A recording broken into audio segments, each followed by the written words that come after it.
हम direct CM material बन के उतरे हैं। 1932 एक भावना है, जनभावना है। खतियान के आधार पर एक मजबूत, सशक्त, सुदृढ़ स्थानीय नीति की मांग आज भी वो गूंजेगी सदन में मेरे माध्यम से। दिल्ली के भाषणों को अगर झारखंड में देंगे तो नहीं चलेगा। जिस दिन जेएमएम और कांग्रेस अलग हो जाएगी, बताइए कौन उनको वोट करेगा। मैंने हेलीकॉप्टर के ऑफर को ठुकराया, मैंने गठबंधन के ऑफर को ठुकराया, मैंने डिप्टी सीएम के पोस्ट तक को ठुकराया। महज आजसू को विकल्प के रूप में दिखा नहीं, देखिए, हमें लगता है कि हम लोग का स्तर बाकी से हटके है। चूँकि जिस समय राजनीति में मेरा उदय हुआ है, पूरे राज्य के चर्चित चेहरे के रूप में उदय हुआ है। आजसू के सुप्रीमो विधायक बन के आए थे, हम डायरेक्ट सीएम मटेरियल बन के उतरे हैं। ठीक है, बने ना बने वो अलग विषय है, लेकिन राज्यवासियों की मानसिकता में, उनकी सोच में हम एक राज्य का चेहरा बन के सामने आए हैं। तो इसलिए हमारी और उस दल की तुलना बिल्कुल भी नहीं की जा सकती। कुल मिला के देखा जाए कोसों दूर दोनों की दूरी। हाँ, बिल्कुल कोसों दूर है। वो आज से 35-40 साल पूर्व की पार्टी है और उस पार्टी का अपना एक दौर रहा था। ये नया दौर है और हम लोग नए दौर की पार्टी हैं, नए तरीके की पार्टी हैं, नए सोच के साथ काम करना पसंद करते हैं। तो काफ़ी अंतर है। निरंतर आप पिछले 3 साल से घर छोड़े। मेरे जो नॉलेज में जो है करीब जी सत्य है। 3 साल से आप घर छोड़े, सत्ता के साथ निरंतर सवाल करते रहे। सवाल करने के बाद संघर्ष किया, आंदोलन किया, आंदोलन के बाद आपने पार्टी खड़ा किया और एक रणनीति के तहत आप पार्टी बनाने के बाद पूरे राज्य में आप 71 सीट के लोग को खड़ा करते। तो वैसे में आप अपने आप को कहाँ खड़ा महसूस कर रहे हैं और आगे की आपकी रणनीति क्या? देखिए, आगे की रणनीति है कि अब यहाँ से जो जनादेश मिला है उसको सम्मान करते हुए जो हम लोग का सदन में उपस्थिति एक ही सीट से हुई है, सदन में पूरे राज्य के मुद्दों को रखा जाएगा। जब जब सदन में अवसर मिलेगा, उस अवसर में हमेशा राज्य के ज्वलंत मुद्दे ही गूंजेंगे। और बाकी जो हमारा संगठन के साथी जो सदन के बाहर हैं, उन्हें एक संदेश, निर्देश दिया जाएगा कि तब तक वो पूरे राज्य के 24 जिलों में सांगठनिक ढांचे को मजबूती से तैयार करेंगे। सभी वर्ग के लोगों के बीच बैठकर एक नए जनसैलाब एकत्रित करने की तैयारी करेंगे। आंदोलन आज भी जारी रहेगा, बाहर के लोग बाहर के नहीं, आंदोलन तो जारी रहेगा, ऐसा नहीं। सदन में भी आंदोलन होगा। सदन में ही कभी हड़ताल पे, कभी धरने पे, कभी उपवास पे बैठेंगे सरकार को मनवाने के लिए। गांधी का देश है और गांधी अक्सर कुछ खाए पिए बिना बैठ जाते थे धरने पर। तो सदन में गए हैं बेशक है, लेकिन सरकार को मनवाने के लिए उस तरह के कार्य हम सदन के अंदर भी करने से बाध्य नहीं होंगे। चुनाव आयोग एक चिट्ठी जारी किया है, उसमें कितना सत्य है वो आप बता सकते हैं? जी पूछिए। कि विदेशी फंडिंग भी आपके पास आया और अन्य स्रोत से भी पैसे आपके पास आ रहे थे जो आपको चुनाव में आर्थिक मदद कर रहे हैं। नहीं, देखिए, विदेशी फंडिंग नहीं कह सकते हैं, वो विदेशी में जो हमारे दोस्त हैं। शायद आपको स्पष्टीकरण भी जारी किया गया है, क्या आप स्पष्टीकरण देंगे? नहीं, स्पष्टीकरण नहीं मांगा गया है, वो जांच के लिए कहा गया है। तो अगर जांच के लिए आएगा तो हम जवाब जरूर देंगे। और ये विधानसभा के चुनाव में नहीं, लोकसभा में भी आया था। जैसे कि मैं आपको बताता हूँ, जैसे हमारा अकाउंट ओपन हुआ, अकाउंट को ओपन होने के बाद हम लोग फेसबुक में अपडेट कर दिए कि भाई हम लोग काफ़ी निर्धन है, हम लोग चुनाव लड़ रहे हैं, सहयोग की अपेक्षा है। तो अब वहाँ सहयोग कोई भी तो कर सकता है। वो आउट ऑफ स्टेट से भी कर सकता है, आउट ऑफ कंट्री से भी कर सकता है। और ऐसा नहीं, हम लोग तो फेसबुक में भी अपलोड कर दिए कि हमें कुवैत से 18,000 आया है कि 50,000 आया है। तो जो मजदूर, प्रवासी मजदूर भाई लोग जो बाहर में रहते हैं विदेशों में, वे लोग चंदा कलेक्ट करके अपना जो ऑनलाइन पेमेंट का तरीका है उसके माध्यम से भेजे हैं, ये सत्य है। लेकिन विदेशी फंडिंग नकारात्मक दृष्टिकोण से अगर कोई देख रहा है, सोच रहा है, तो वो गलत है। 1932 का सवाल आज भी खड़ा है, 27% का आरक्षण आज भी आपका? हाँ बिल्कुल, आज भी, चूंकि 1932 एक भावना है, जनभावना है। और खतियान के आधार पर एक मजबूत, सशक्त, सुदृढ़ स्थानीय नीति की मांग आज भी वो गूंजेगी सदन में मेरे माध्यम से। और बिल्कुल पिछड़ा वर्ग इस राज्य की रीढ़ है। बेशक इस राज्य को आदिवासी राज्य के रूप में पहचान मिला है, जो ठीक है, हम भी उसका समर्थन करते हैं। लेकिन इस राज्य में 40% से ज़्यादा, अगर माइनॉरिटी को भी अगर छोड़ दें तो 40% से ज़्यादा, और माइनॉरिटी को फिर ऐड कर लें तो 54 से 55% बैकवर्ड्स आते हैं। तो उनके बारे में भी सोचना चाहिए सरकार को। और 27% उनका जो आरक्षण है वो बिल्कुल मेरी मुखर होकर इस बात रखूँगा। आपके नज़र में एनडीए का हार का सबसे बड़ा वजह क्या है? एनडीए की हार का सबसे बड़ा कारण वे स्वयं है। स्वयं इसलिए है कि एनडीए एक ऐसी राजनीतिक दल है, और दुनिया की सबसे बड़ी राजनीतिक दल इसलिए भी है कि वो मामूली बात को वो कैच करती है। आज हेमंत बिश्व शर्मा जब आए प्रभारी, सह प्रभारी बन के, तो बिल्कुल उन्होंने बहुत बेहतर कार्य किया एनडीए के लिए। हम भी सुन रहे थे, हमारे दोस्त बता रहे थे कि कोई पंचायत अध्यक्ष भी अगर रूठ गया था तो उसको मनाने के लिए आता था, कोई प्रखंड अध्यक्ष रूठ गया था तो हेमंत बिस्वा सीधे उनको मनाने के लिए आते थे। निरंजन राय को हेलीकॉप्टर में उठा के ले गए, लेकिन उनको जब एक पंचायत अध्यक्ष का रूठना दिखा तो 1932 का खतियान क्यों नहीं दिखा? झारखंड के युवाओं की नाराजगी क्यों नहीं दिखी? विस्थापित पलायन हो रहे युवाओं का दर्द क्यों नहीं दिखा?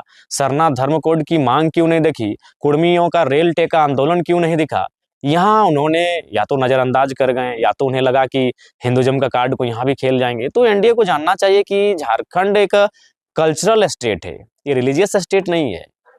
ये जंगल, जमीन, झाड़, पहाड़, पर्वत, नदी, नाला, सरई का पेड़, ये पलाश का फूल, ये एक कल्चरल स्टेट है। इसकी आइडेंटिटी मांदर की थाप में है। तो यहाँ से वो जो अपना हिंदुत्व को लेके आते हैं, देखिए हिंदुत्व हर एक धर्म का हम सम्मान करते हैं, लेकिन चुनावी एजेंडा उनको यहाँ इस विषय को नहीं बनाना चाहिए था। यहाँ उनको विस्थापन को बनाना चाहिए था, उजड़ रहे झारखंड को बनाना चाहिए था, खतियान को बनाना चाहिए था, और सरना धर्म कोड की जो मांग है, कुर्मियों का जो रेल टेका आंदोलन है, इन विषय को उनको मुद्दा बनाना चाहिए था। तो शायद वो बेहतर अपने आप को कर सकते हैं। तो अगर वो चुनाव में बुरी तरह पीटे हैं तो कारण वो स्वयं है। वो दिल्ली के भाषणों को अगर झारखंड में देंगे तो नहीं चलेगा। झारखंड विविधता से परिपूर्ण राज्य है, इसका व्यवहार अलग है। पिछले 3 साल से जिससे आप निरंतर लड़ते रहे, सवाल करते रहे, आपका एक ही सवाल लोगों से भी आप कर रहे किए कि जो सत्ता में रहेंगे उन्हीं से सवाल करें, जो सत्ता में नहीं उनसे क्यों सवाल करें। बिल्कुल। हेमंत की वापसी का एक बड़ा कारण, आपका सवाल हमेशा निरंतर उनसे होता रहा, लेकिन एक सबसे बड़ा कारण क्या है जो, और एक बेहतर काम की, कौन सा बेहतर काम किए कि इतना पूर्ण बहुमत की सरकार के साथ वापस? देखिए, बेहतर काम और नहीं किए, लेकिन ये जो मैया सम्मान योजना, कह सकते हैं कि आम व्यक्ति को, इसके लिए एक आपको हिटलर की एक कहानी, चूंकि समय थोड़ा सा लेंगे। हिटलर एक बार सदन में आए थे और उन्होंने एक मुर्गा को लेकर आए थे, और उस मुर्गे को सदन में जितने भी उनके, कह सकते हैं विधायक या सांसद जैसे हमारे बैठते हैं, उनके सामने एक एक पंख को नोच डाला, और पंख को नोचने के बाद मुर्गे को कुछ दूरी पर फेंक दिया, और उसके सामने एक एक दाना डालते गए, मुर्गा उठ के पांव पे आकर बैठ गया। तो हिटलर ने कहा कि लोकतांत्रिक देश में जनता के साथ यही करना चाहिए सत्ता में बने रहने के लिए। 5 साल इनके पंखों को नोचिए और अंतिम समय कुछ दाना डाल दीजिए ताकि ये चरणों में आपके आ जाएगा। उसी प्रकार उन्होंने मैया सम्मान योजना, चूंकि आर्थिक रूप से आम व्यक्ति इतना प्रताड़ित हो चुका है कि उन्हें 1000 रुपये बहुत बड़ी रकम लगी, और उसी में महिलाओं का रुझान दिखा, जो कि आप इनकार नहीं कर सकते हैं। हर जगह जयराम महतो भाषण देने के लिए नहीं ना पहुंचा था। अगर हम हर जगह पहुंचते तो शायद मैया योजना की काट भी हो जाती। हम डुमरी में थे, हमने डुमरी में काट कर दिया। बाकी जहां जहां भाषण देने के लिए पहुंचे, मैंने उनके जो ये योजना, जो क्षण भंगुर की योजना थी और अर्थव्यवस्था को ले डूबने की जो योजना है, इसका मैंने काट किया। लेकिन बाकी जो हमारे प्रत्याशी रहे वो, या फिर बाकी जो विपक्ष के प्रत्याशी रहे, वो काट नहीं कर पाए। तो यही कारण रहा। और उसके बाद कहीं ना कहीं आज जो राज्य में एक समीकरण है कि देखिए, चुनाव अब मुद्दों पे नहीं होता है।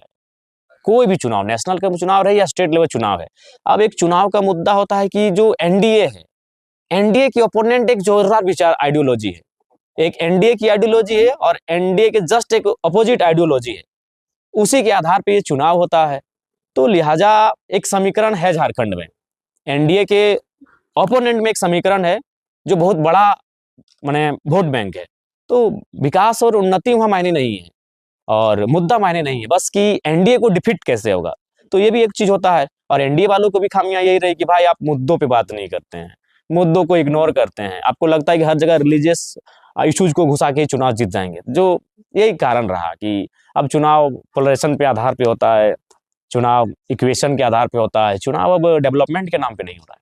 विधानसभा में एक सीट आपके पास, आगे का रणनीति क्या होगा? देखिए, हम तो विधानसभा में जब भी अवसर मिलेगा, ये तो खैर हमको लगता है झारखंड के इतिहास में पहला अवसर है कि एक सीट मेरे पास है, बाकी सीटें दोनों गठबंधन के पास है। कोई और तीसरी चौथी पार्टी वहाँ है नहीं। एनडीए इंडिया के पास जयराम महतो में बैठा है। तो जो भी राज्य के मुद्दे हैं, मैं उनके साथ मुखर होके उनकी मुद्दों को उठाने का काम करूंगा। चुनावी प्रचार में खास वर्ग के ऊपर आरोप लगता है कि आप खास वर्ग के साथ नहीं, देखिए आरोप लगा, देखिए ऐसे में तो आप मुख्यमंत्री को भी इलाके में आप नहीं, देखिए ऐसे में तो आप मुख्यमंत्री को आरोप लगाएगा। पलामू में काहे ना सीट लेके आ पाए, वहाँ शेड्यूल ट्राइब के लोग कम हैं, तो आप क्यों नहीं सीट लेके पाइए। तो ये आरोप तो सब पे लगेगा। ये आरोप तो बीजेपी पे लगेगा कि जहाँ बेसिक और बिजनेस क्लास के लोग नहीं है, जहाँ ग्रामीण सुदूर क्षेत्र आप वहाँ वोट लेके नहीं आ पा रहे हैं, हम पे यह आरोप क्यों लगेगा। ये आरोप तो कांग्रेस पे भी लगेगा, जहाँ माइनॉरिटी नहीं, आप वहाँ वोट लेके नहीं आ पा रहे हैं। एक नया लड़का आ रहा है तो आप चारों तरफ से आरोप लगा रहे हैं। जब मैं बताए ना कि जिस दिन जेएमएम और कांग्रेस अलग हो जाएगी, बताइए कौन उनको वोट करेगा? बताइए उनको कौन वोट करेगा और क्यों वोट करेगा? एनडीए की बात। देखिए, एनडीए के बारे में मेरा ये स्पष्ट कहना है कि एनडीए के पास भी जो वोट बैंक है, वो कहीं ना कहीं जो एक शहरीकरण का वोट उनके पास है, वो भी ग्राम में पूरी तरह पिट जाते हैं। और ग्रामीण में वो तभी फिट बैठते हैं जब एक कोई ध्रुवीकरण लेके आते हैं, कोई एक भय का माहौल वातावरण तैयार करके जब एनडीए गांव पहुंचती है, तभी उनको गांव में वोट मिल पाता है। तो ऐसा अगर बात किया जाए तो एनडीए भी किसी विशेष वर्ग के लिए काम करती है, और जेएमएम भी और कांग्रेस भी है। पूर्ण बहुमत की सरकार है, सरकार को आप क्या मैसेज देना चाहिए? देखिए, सरकार को तो यही मैसेज देना चाहेंगे कि गरीब जनता के आवाज को सुनी जाए, और जनता जनार्दन ने जो आपको जनादेश दिया है उसका सम्मान रखा जाए। और आगामी जो 5 साल होगा, वो झारखंड में जो अपने वादे किए थे, चलिए पिछली सरकार में, हम तो चाहते हैं कि नया सरकार में हम क्या वादा किए इसको भूल जाइए। 2019 की गवर्नमेंट में हमने जो वादा किया है, उन्हीं वादों को आप रिपीट कीजिए, उन्हीं वादों को दोहराइए। आप जीएम लैंड की रसीद कटवाइए, आप 1932 के खतियान के आधार पर स्थानीय नीति बनाइए, आप 5 लाख युवाओं को रोजगार से जोड़िए, आप 30 करोड़ का ठेका एसटी एससी ओबीसी आरक्षण के साथ स्थानीय लोगों को देने का काम कीजिए। राज्य का विकास का एजेंडा आपके पास क्या है? देखिए, राज्य के विकास का एजेंडा है कि आपको करप्शन से मुक्त करना होगा। बिना करप्शन को मुक्त किए आप राज्य को डेवलपमेंट नहीं कर सकते हैं। आज हमारे पास गोपनीय सूचना है कि जो भी हमारे राज्य के बड़े पदाधिकारी हैं, उनका दिल्ली में उन गलियों में फ्लैट है जहां 15 करोड़ से स्टार्ट होता है। तो डेवलपमेंट का मतलब इकोनॉमी। अगर आपके पास आपकी जेब में पैसा नहीं है तो आप डेवलपमेंट नहीं कर सकते हैं। आपको अच्छा खाना चाहिए, अच्छा पानी चाहिए, बिजली चाहिए, सड़क की सुविधा चाहिए, यानी सारी चीजें इकोनॉमी पे है। और इकोनॉमी हमारी क्या होती है कि वो करप्शन की भेंट चढ़ चुकी है, वह नेताओं के आमदनी बन चुकी है, वो बड़े बड़े पदाधिकारियों की तिजोरी में समाहित हो चुकी है। तो करप्शन से अगर आप मुक्त कर पाते हैं, यदि आप ढंग से काम कर पाते हैं, तो बहुत सुंदर स्टेट है। निरंतर 3 साल में हमको लगता है लगभग आप 1 लाख नहीं, उतनी नहीं हुई। 50,000 हुई। नहीं, 50,000 भी बहुत ज्यादा है। अगर आप 3 साल की बात कीजिएगा तो हमको लगता है 5,000 सभा हुई है। हाँ, आराम से 5,000 सभा में आपका जो जब वीडियो पे लोग देखता है या टीवी पे देखता है, हम लोगों ने महसूस किया कि आक्रामक रूप से आप जवाब देते हैं, लेकिन जब आपसे नॉर्मली आदमी मिलता है तो लगता है कि जो मध्यम वर्गीय परिवार का एक लड़का होता है, आम जीवन जीने वाला लड़का होता है, उस टाइप का अपने गांव में घर में घूमते रहते हैं। गांव घर में जो मुझे जानते हैं वो जानते हैं कि मैं बहुत सरल सीधा दिल का बहुत साफ लड़का हूँ। और मैं आपको अपनी छोटी सी घटना सुना रहा हूँ। लोहपीटी एक गांव है, चिरंजीत आचार्य करके नाम है, हमारे मित्र हैं। उनके गांव में एक फुटबॉल का टूर्नामेंट था, तो मैं उनके घर खाने के लिए गया। तो जब मैं खाने के लिए गया तो बहुत शर्मिला स्वभाव का था। उनके पिताजी जो भी बोलते थे, चाय पियोगे? नहीं नहीं। नाश्ता करोगे? नहीं नहीं। हर चीज को मतलब एक शर्मीले स्वभाव से टाल देते थे। तो उसके पिताजी बोले, यार तुम बड़ी इसकी नाम लेते हो और ये तो बिल्कुल भोला भाला एकदम सीधा लड़का है। तो बोला, पापा ये अगर आपको जानना है ये कितना आक्रामक है तो शाम को ग्राउंड आइएगा। तो ग्राउंड में मेरा जब स्पीच हुआ तो बोला, यार हमको नहीं मालूम था, ये बहुत बहुत खतरनाक है। तो मेरा वो व्यवहार है कि जब हम लोगों के बीच होते हैं तो बहुत शालीन किस्म से होते हैं, बहुत नॉर्मल होते हैं, लेकिन जब हम लोगों के बीच किसी दूसरे प्लेटफॉर्म पे आते हैं, जब अपनी बातों को रखते हैं, तो वहाँ आक्रामकता दिखती है। आपकी ताकत युवा है, आपका हिम्मत युवा है, आपका सोच भी युवा ही है शायद, मेरे ख्याल से। नहीं, बिल्कुल युवा ही सोच है, और बिल्कुल हमें तो अभी तक नहीं लग रहा है कि हम विधायक हैं। आगे के लिए आपकी क्या तैयारी है युवाओं की? देखिए, युवाओं को सबसे पहले रोजगार से जोड़ना मेरी तैयारी है, और उसके लिए मेरे विधानसभा के क्षेत्र में जितना भी यथासंभव हमको काम करना होगा उसके लिए हम करेंगे। छोटे उद्योग, लघु उद्योग, कुटीर उद्योग, हम लोग डेवलपमेंट के लिए बैठ के एक खाका तैयार करेंगे, और उस पर हम लोग छोटे छोटे इन्वेस्टमेंट के लिए बहुत सारे लोगों को आमंत्रित करेंगे, और इस दिशा में हम लोग आगे बढ़ेंगे। गठबंधन के बारे में क्या कर रहे हैं? इंडिया और एनडीए के बारे में आपका क्या सोच? देखिए, अब तो 5 साल तो हमें मान के चलिए अपना सिंगल ही रहना होगा। फिर 5 साल जब जैसे समय बीतेगा, हम लोग अपने आप को आकलन करेंगे कि हम लोग कितनी मजबूत हैं। उसके परिस्थितियों के अनुसार अब हम लोग तय करेंगे, क्योंकि हमें भी लगता है कि सिद्धांत एक अलग विषय है और सत्ता अलग विषय है। आप सिद्धांत से लोगों के लिए हीरो तो बन सकते हैं, लेकिन असल में अगर आपके पास सत्ता नहीं रहेगी तो आप अपनी जनता के लिए काम भी नहीं कर सकते हैं। और मैंने ये पूरा चुनाव सिद्धांत से ही लड़ा। ना मैंने हेलीकॉप्टर के ऑफर को ठुकराया, मैंने गठबंधन के ऑफर को ठुकराया, मैंने डिप्टी सीएम के पोस्ट तक को ठुकराया। मैंने पूरा चुनाव ही सिद्धांत से लड़ा।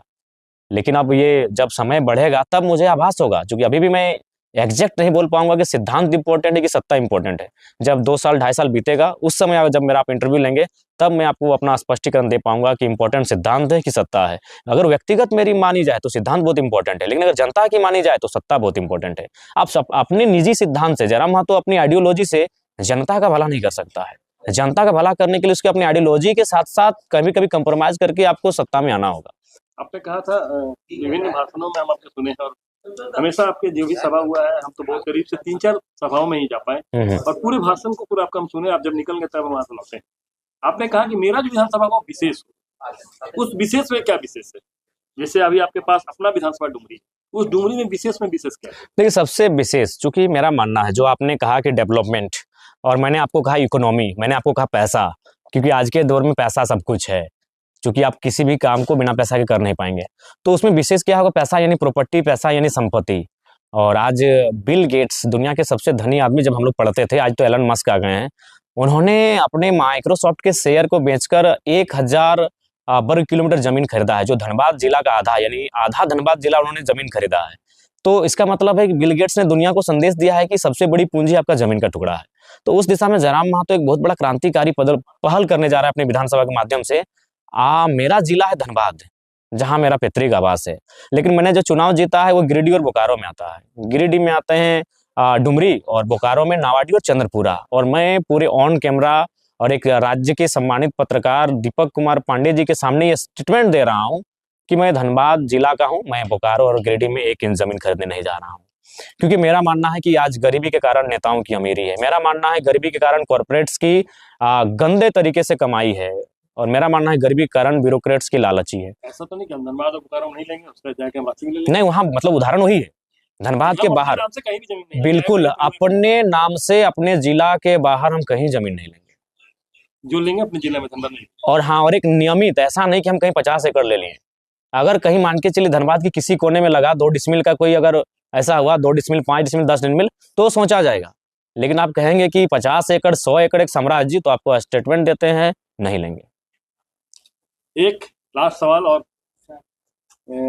ये आपसे व्यक्तिगत जुड़ा हुआ सवाल है, और मीडिया और कैमरा कहेंगे या नहीं कहेंगे ये आपके ऊपर निर्भर करता है, इसीलिए आप शादी कब करेंगे या शादी पर क्या विचार है? देखिए, कुल मिलाकर कि जब मनुष्य जीवन में आदमी आता है तो उसको फिर गृहस्थ जीवन में जाना पड़ता है। देखिए, शादी एक व्यक्तिगत इच्छा भी है, शादी एक व्यक्तिगत रंजाबंदी भी है, लेकिन मैं अपने आप को पा रहा हूँ कि मेरी जो व्यक्तिगत इच्छाएं हैं वो थोड़ा सा, मतलब उसमें मैं देख पा रहा हूँ कि सामाजिक जो लोग हैं उसके प्रति मेरा झुकाव बहुत ज्यादा है। आज मैं जब विधायक बन गया तो मेरे लोग बहुत खुश हैं, नाच गाना जुलूस हो रहा है, लेकिन मुझे जीतने के बाद जरा सा भी फीलिंग नहीं हुआ कि हम विधायक बन गए। अभी 29 साल की उम्र में झारखंड में सबसे चर्चित युवा विधायक, और इस बार सदन का सबसे युवा विधायक हम ही रहेंगे, लेकिन एक जरा भी हमें कोई भाव मेरा बदला नहीं। तो इस लिहाज से जहां तक शादी का विषय आता है, अगर मेरी फैमिली की बात करें तो मेरे शादी के पक्षधर हैं, लेकिन मेरा मानना है कि थोड़ा सा देख लेंगे राज्य को, राज्य की परिस्थिति को देख लेंगे, फिर इस पर सोचा जाएगा। कुल मिलाकर देखा जाए कि जो जश्न अभी आप मना रहे हैं कि जनता के बीच जो जश्न हमको मिल रहा है, वो जश्न है कि बारात का जश्न। हाँ बिल्कुल, बारात से बढ़कर है, और बिल्कुल बारात में एक दूल्हा घोड़ा पर रहता है, लेकिन आपका हर कोई घोड़े पे बैठा है। और सबसे महत्वपूर्ण है कि कल जैसे कि मेरा सोनापरी द्वारसैनी में गश्ती है, मेरा नहीं, हमको लगता है हजारों जनता का। तो शायद झारखंड की हिस्ट्री में पहला चुनाव है जहां नहीं होता कि कोई बीमार हो तो अपने देता भूता को याद करते हैं, शादी नहीं लग रहा तो देता भूता को याद करते हैं, बच्चा जन्म नहीं ले रहा तो देता भूता को याद करते हैं। इस चुनाव में जीतने के लिए हमको लगता है हजारों लोगों ने गश्ती किया है। तो ये एक ऐसा चुनाव है, लोगों का चुनाव है, और जीतने के बाद वे फील कर रहे हैं कि चुनाव को जनता ने जीता है, जयराम महतो ने नहीं। धन्यवाद आपका प्रभात खबर को समय देने के लिए। जी धन्यवाद।